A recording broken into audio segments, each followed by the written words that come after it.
Aku Maizra. Aku Zeta. Kita adalah official cast dari film Jodoh Tiga Bujang. Dan sekarang kita lagi di The Chapter Tirto.id.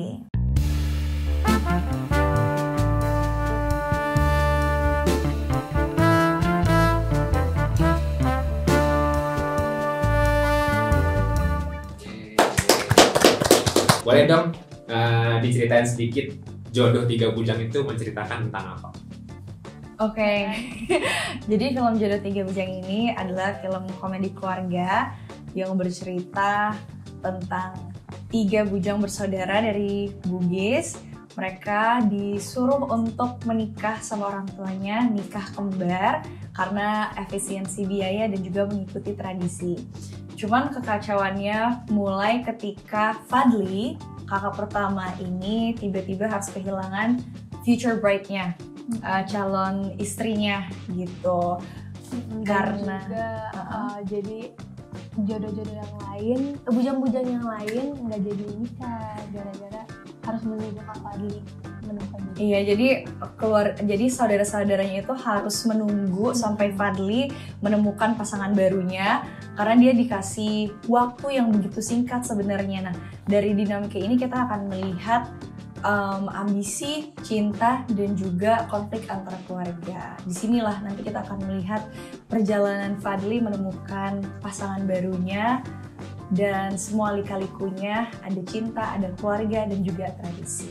Dan di film ini juga kita akan melihat budaya Bugis yang begitu kental, dialek yang begitu kental, tapi akan tetap relate dengan masyarakat Indonesia. Ada nggak cuma Bugis juga, tapi ada dari Jakarta, ada dari Jawa juga. Jadi berbagai macam accents dan universal lah, tema ceritanya begitu universal. Apa hal pertama yang menarik perhatian kamu saat pertama kali membaca naskah Jodoh Tiga Bujang, terutama karakter Nisa? Justru yang bikin aku tertarik itu dari konflik batin dan juga tekanan sosial yang dikemas dengan begitu komedi di cerita ini gitu. Ceritanya ringan sekali tapi punya makna yang begitu dalam. Terus aku melihat karakter Nisa ini tuh benar-benar jujur banget ya, karena dia adalah seorang perempuan Bugis Makassar yang terjebak dalam sistem yang begitu menekan, dan dia sebenarnya cuman menginginkan cinta yang tulus begitu. Dia sebenarnya ingin mengikuti kata hatinya sendiri. Dia bukan karakter yang hitam putih, dia bukan sosok yang antagonis, tapi justru dia adalah korban yang pasif sebenarnya di sini gitu. Dan itu yang bikin aku tertantang dan merasa tertarik sekali untuk bagaimana ya cara mendeliver karakter Nisa ini yang punya perasaan yang begitu kompleks, di mana di depan dia harus terlihat baik-baik saja, dia harus terlihat tetap penurut gitu ke keluarga dan juga Fadlinya, tapi at the same time dia juga punya luka dan dilema di dalam dirinya yang harus kelihatan juga gitu buat penonton. Gitu sih. Film ini adalah kombinasi drama komedi dan budaya lokal seperti yang tadi bilang. Apa tantangan terbesar dalam memerankan Karin agar tetap relevan bagi penonton? Kalau menurut aku Karin itu udah cukup relevan ya secara karakter, karena Karin ini jadi dokter muda backgroundnya, dia study di Makassar tapi grew up in Solo bareng sama mama papanya. Cuman yang aku consider relevan tuh karena walaupun dia mempunyai pasangan Kifli, tapi dia tetap ada sisi independence-nya. Jadi ada satu scene dimana aku bilang, udah nggak apa-apa, aku aja yang urusin gitu. Jadi it shows that walaupun udah mempunyai pasangan, tapi masih ada sisi independennya gitu. Dan menurut aku itu sangat relevan dengan anak-anak muda zaman sekarang yang very independent. Film ini mengangkat budaya Bugis Makassar dan tema pernikahan kembar. Sebagai generasi muda, apalagi yang lahir dan besar di Makassar, bagaimana kamu memaknai tradisi versus pilihan pribadi ini? Menarik sekali pertanyaannya. Sebagai generasi muda, aku percaya bahwa tradisi itu penting dan harus kita hargai. Tapi di sini yang harus kita garis bawahi adalah bagaimana kita menjaga makna dasar dari tradisi itu sendiri gitu. Karena kadang sebuah tradisi itu bisa terasa menekan bukan karena adatnya, tapi justru karena ego manusia itu sendiri yang menyalahgunakan maknanya gitu.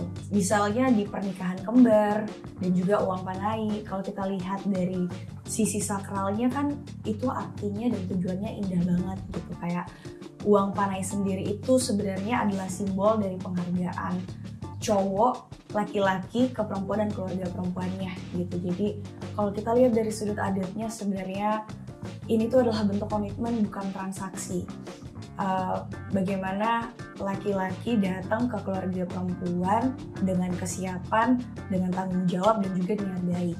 Begitu juga dengan pernikahan kembar sendiri, selain mungkin ada alasan dan tujuan efisiensi biaya, tapi tujuannya dilakukan adat itu sebenarnya untuk mempererat tali persaudaraan dalam sebuah keluarga gitu, menjaga ikatan keluarga untuk terus kuat sebenarnya.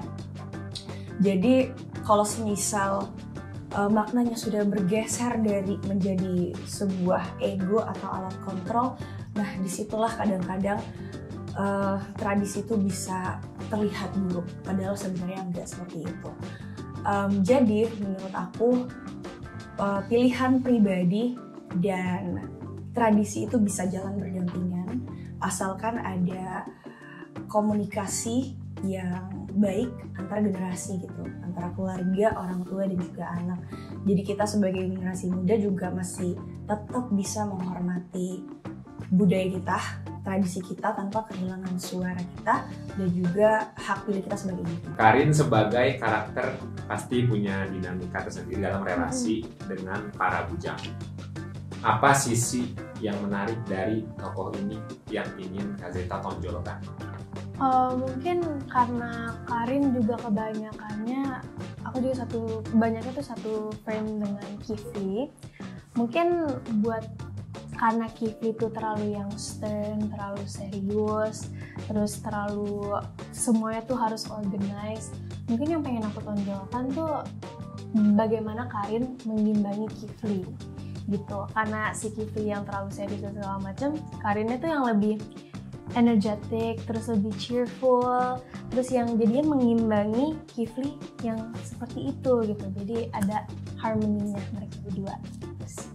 Kan sebagai aktris dan juga penyanyi ya, Yeah. apakah pengalaman di film ini memberi ruang eksplorasi sisi baru dalam diri? Iya lagi banget.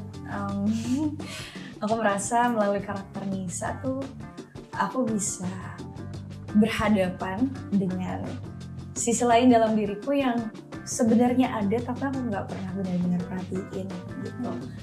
Yaitu tentang seorang perempuan yang mungkin di depan terlihat baik-baik aja, terlihat ya udah gitu oke-oke aja, tapi ternyata di dalam punya luka yang mungkin belum sembuh secara keseluruhan dan juga punya banyak pertanyaan-pertanyaan di dalam kepala yang ya udah disimpan aja dalam diam gitu. Dan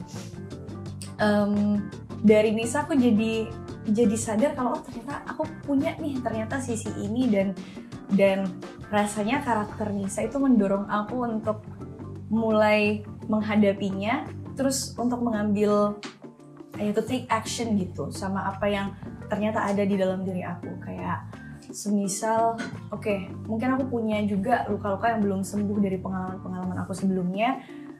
What should I do now? I have to heal myself gitu. Terus banyak banget nih pertanyaan-pertanyaan dalam kepala aku sekarang yang semuanya tersimpan dalam diri aku.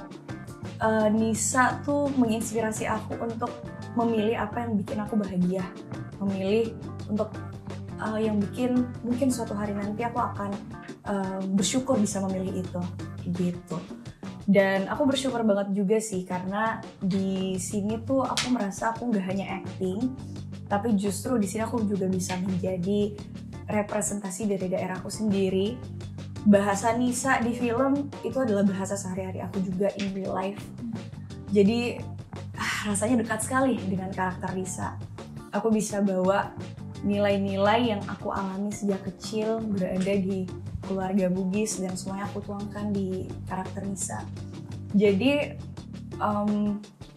rasanya tuh jadi ruang eksplorasinya tuh jadi jauh lebih personal dan juga lebih emosional.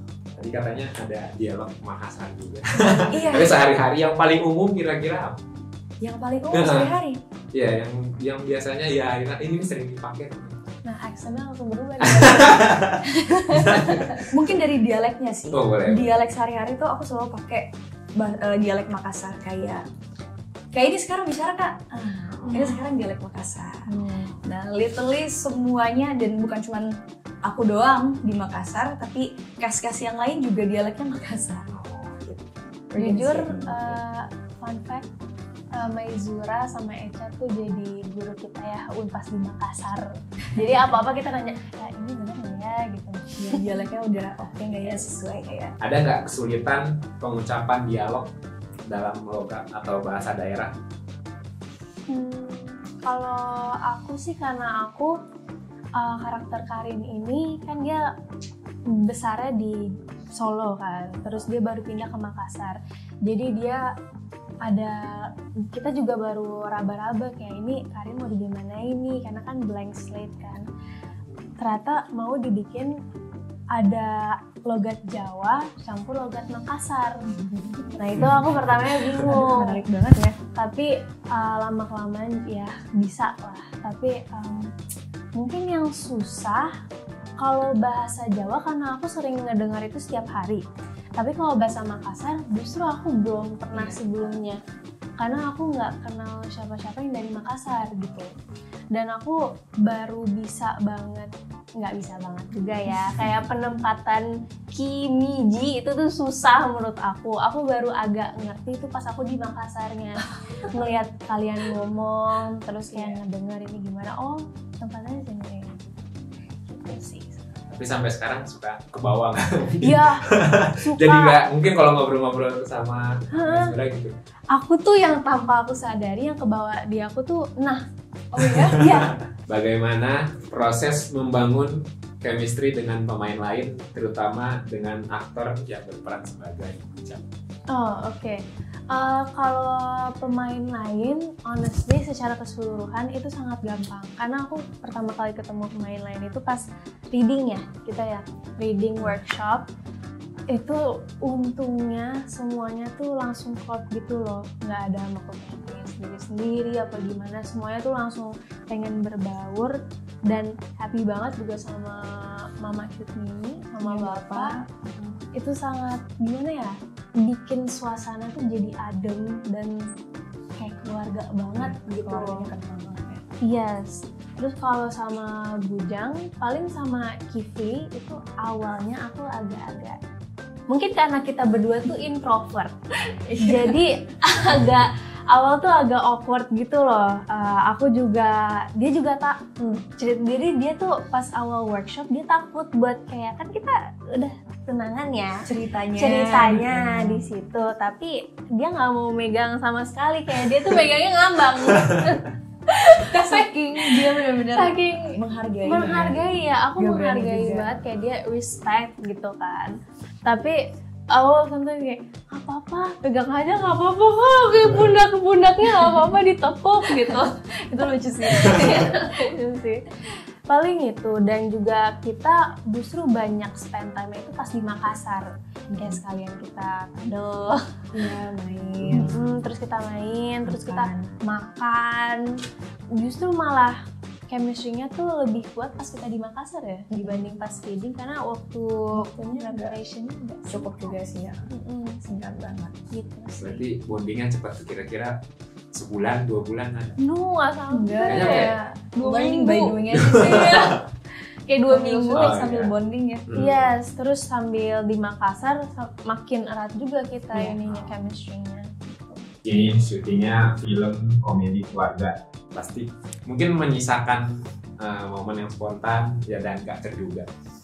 Terus ada nggak pengalaman di lokasi syuting yang paling kalian? Ini mungkin agak klise tapi menurutku hampir semuanya menyenangkan gitu. Paling karena kita syutingnya hampir sebulan, kita stay di Makassar, aku jadi ngerasa kayak menjadi tuan rumah ya, karena akamsi, istilahnya anak kampung sini gitu, orang lokal di sana. Jadi ya udah aku ngerasa jadi tuan rumah buat teman-teman cast dan juga kru-kru yang datang ke sana. Aku ngeracunin mereka semua makanan-makanan khas Makassar, kayak songkolok begadang, surprisingly Jordi, Om Nugi, dan tim yang ada di kamu belum pernah coba ya? Udah. Oh, itu yang ketan kan? Ketan, terus ada ikan terinya gitu-gitu. Enak banget. Surprisingly mereka suka, dan sukanya tuh yang lebay. Jadi kayak wow.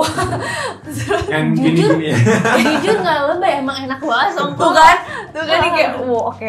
Jadi kayak gitu. Terus ada sop salada juga. Waktu itu aku sempet makan sama Chris malam-malam.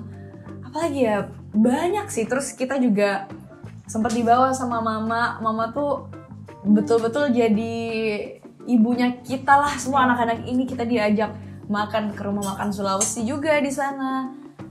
Dan oh iya, karena anak-anak Bujang ini tuh ceritanya di film adalah anak band. Jadi aku tuh sempat booking studio buat main bareng sama dia, just to spend the time with them. Jadi seseru itu, kita bonding banget seperti yang Zeta bilang tadi. Kita bondingnya tuh seru banget karena kalau ada waktu break bentar tuh kita pasti cari kegiatan apa aja. Kita main pedal. Terus kita iseng-iseng pergi ke tempat yang Makassar banget. Menurut aku itu fun banget.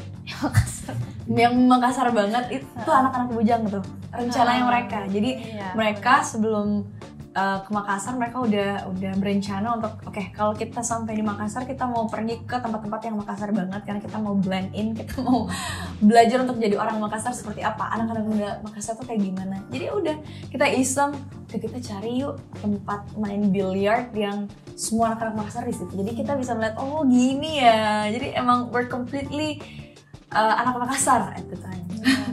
Mungkin yang diceritain mereka juga pas mereka yang ke tempat yang Makassar banget itu mencoba jadi warga lokal ya. Yang mereka sadari itu kalau orang Makassar ngomong kayak marah-marah karena kenceng nadanya, intonasinya cepat, nadanya tinggi. Padahal enggak, sebenarnya kayak iya. Sebenarnya sama itu nggak marah-marah dari tadi guys. Kalau aslinya, oh nggak begitu memang caranya Makassar bicara. Begitu, selalu di atas. Kalau dari Zeta untuk momen-momen syuting mungkin? Honestly kayak hampir sama kali ya. Soalnya ya kita tuh kalau ada waktu luang tuh nggak ada yang makut capeknya sendiri gitu. Pasti kita ngeluangin waktu buat ada si Chris juga jadi ini IO kita. Iya. Jadi dia yang bikin. Karena karakter jujur ya, karakter Kifli tuh event organizer kan. Tapi kebawa juga sama Kiflinya. Jadi pas di Makassar yang ngerencanain semua event tuh dia.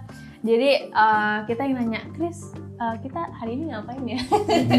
Terus ada mau pedal, kita mau tenis, apa kita mau makan-makan. Jadi itu serunya sih. Dan untungnya yang lainnya juga mengikuti.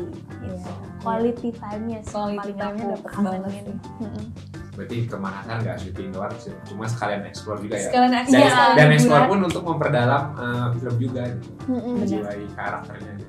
Iya, jujur juga pas syutingnya mungkin yang aku rasain kayak Mas Arfannya juga enak banget nge-directnya. Jadi pas udah selesai tuh aku kayak udah selesai, ini nggak lagi nih. Kayak jadi berasa dan juga mungkin dibantu sama suasana dari mama sama bapak. Terus sama keluarga kita gitu yang very family banget gitu, jadinya nggak kerasa beban di kitanya juga pas syuting. Dari trailer, aku nonton trailernya, lagunya cukup emosional gitu.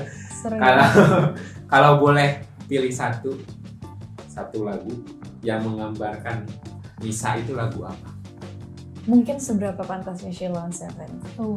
Iya. Kenapa-kenapanya nanti nonton deh tanggal 20. Gue mau nonton. Kalau untuk pelajaran mungkin ya, pelajaran personal yang bisa diambil dari cerita Jodoh Tiga Bujang, baik soal keluarga, cinta, atau keberanian dalam mengambil keputusan. Ini untuk berdua sih. Kalau dari aku mungkin pilihan hidupmu akan menentukan jalanmu. Iya, betul. Itu sih yang aku bisa. Dan mungkin ini juga, film ini mungkin bisa jadi refleksi juga buat kita semua untuk mengembalikan inti dari budaya itu sendiri yang penuh makna gitu, yang sakral sekali artinya gitu, yaitu penghargaan, tanggung jawab, dan juga cinta yang tulus tanpa ada embel-embel gengsi, ego, atau apapun itu yang merugikan gitu sih. Oke, ini terakhir. Kalau kalian jadi penonton, menurut kalian adegan mana yang paling bisa bikin ketawa sekaligus bikin mikir? Mungkin tanpa spoiler ya. Nah itu aku juga susah ya. Menurut aku adegan-adegan yang ada Kak Musdalifahnya. Iya lagi. Itu semua lucu banget. Ya, itu lucu banget. Aku sebenarnya ada satu, Apa tapi tuh? spoiler. Jangan dong. Menit berapa deh? Menit berapa ya kira-kira ya? Aduh nggak apa sih. Pokoknya 26 Juni. Nah, boleh sekalian. Sekalian boleh. Kapan filmnya? Oke, teman-teman semuanya, thank you for watching. Jangan lupa untuk nonton film Jodoh Tiga Bujang di bioskop kesayangan kalian tanggal 26 Juni. Jangan lupa untuk nonton. Itu mungkin di bioskop. Dadah. Bye bye.